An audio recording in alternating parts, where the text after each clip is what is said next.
tectonic plates underneath Western life, late 18th century. And the shift is, Enlightenment writing and kind of changes in theological views. But those small tectonic changes produce tremendous changes above. And one of the things that they do is to open to question the very existence of the slave trade and slavery. The decisive event that affected all of culture at the time has to be the first successful slave revolution in human history, and the successful break from European imperial powers. And that's the Haitian War of Independence that breaks out in August 1791. It's one island, originally colonized by the Spanish, who effectively abandon the western portion of the island, which the French squat on and eventually create their own colony on, which they call Saint-Domingue. The other thing I think just to remember is that this was the most successful colony in the Americas. I mean, we think of it today as it's a poorest nation in the Americas. It's always talked about in those terms. At that time, it really was the richest site. It wasn't a nation of its own, but the richest colony in the Americas. The productivity was enormous. So for every, in a sense, empire in the Americas, in a sense, had their eye on it, would have loved to be able to take control of that sector of the economy. The beginning of the revolution happened really in the northern plain of Saint-Domingue, which really was this extremely industrialized zone in which there were these enormous sugar plantations. That's where the revolution began, and I think that's important to remember as well, that these plantations, which were some of the most industrial sites in the world at the time, in terms of the combination of both agriculture and production, generated this revolution. It came out of these plantations. The first stage of the revolution in 1791 was essentially about the slaves establishing control over these plantation domains. They transformed these wealthy plantations into their camps. One of the most interesting things that African historians have suggested about the revolution is that one of the reasons it may have succeeded is that there were huge numbers of men who had served in armies in Africa, who had been soldiers in Africa, who had been enslaved as a result of after participating in wars in Africa, and they brought their military experience to Saint-Domingue. 1793, Britain and France went to war, and Britain saw a chance to do two things in one go: to seize this very wealthy territory for itself, away from its enemy France, and to suppress the slave revolt before it could spread to Jamaica, which was very close by. Huge British force headed for Saint-Domingue, and for 5 years they fought the rebel slaves there who came under the leadership of Toussaint Louverture, the great Haitian leader, and they lost.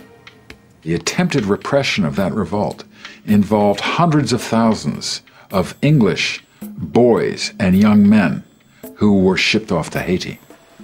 And there they will meet at the other end of a bayonet or the other end of a machete, the historic indignation of slaves fighting for freedom. And it's a huge trauma to the English people. This was a case where an army of rebel slaves had defeated the army of the world's superpower, which was also the world's greatest slave trading nation. And it was a great shock.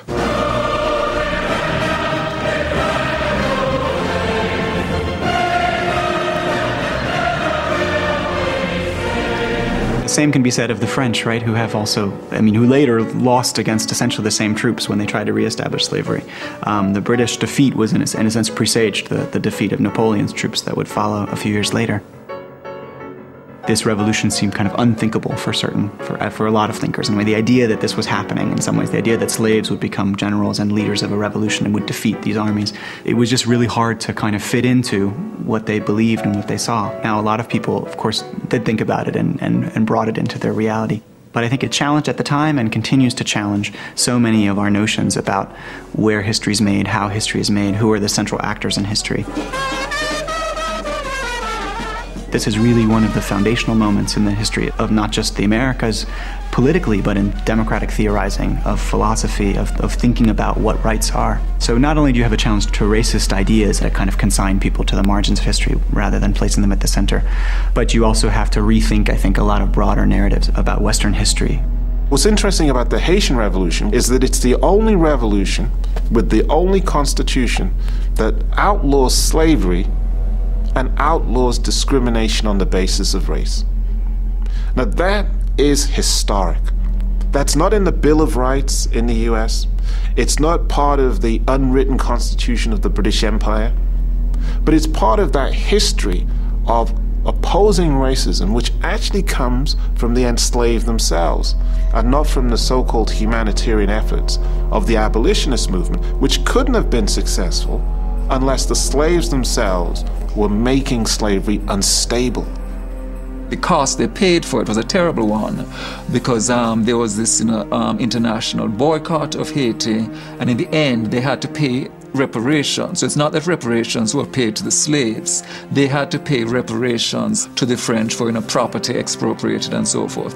I mean, one of the reasons that Haiti is today the poorest country in the Western Hemisphere comes out of this, that they do this tremendous historical feat. So here's the only successful slave revolution in history, and basically, okay, we are going to make sure that the contagion of your example does not spread to the United States, does not spread to Latin America. We're going to isolate you, we're going to quarantine you, we're going to make you pay.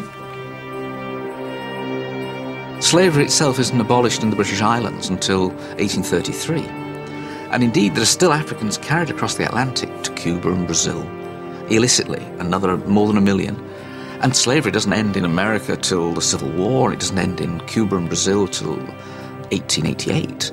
The sad truth of many situations like this, where there's a huge change on paper, a huge change on paper doesn't change people's material conditions of life, because what happened was British slaves finally became officially free August 1st, 1838, but for almost all of them there was no work available except continuing to cut sugarcane. And now they suddenly found themselves having to pay rent to the planters for the miserable huts that they lived in, and taxes to the government. And there were also all kinds of other strategies used essentially to prevent former slaves from gaining access to land, to prevent them from gaining access to the cities, to prevent them from gaining access to the professions and so forth. So there were all kinds of other strategies, all of them really largely tied together by a broader racial order that also kind of sustained a certain kind of subordination without slavery. Many of the abolitionists could see that it was unjust and it was cruel to perpetuate a system where people were enslaved and degraded. But that did not necessarily mean that they saw those people who were degraded and enslaved as civilized like them. So there is a disconnect. And it's a disconnect that has to be marked and given some significance, because historically we often think that abolitionism was like an anti-racist movement. It wasn't an anti-racist movement. Britain moved out of slavery straight into a wider and deeper colonial empire. I think it's important that the British try and temper their sense of themselves and the sense of their past with an awareness that their history is not all drums and trumpetry. It's not all the kind of glories. It comes with a rather dark stain to it, a rather dark side to it. What's Rule Britannia about? Written in the 1740s, when Britain did rule the waves, but in the 1740s the British are carrying 40,000 Africans a year across the Atlantic. Never will be slaves. Britain never will be slaves.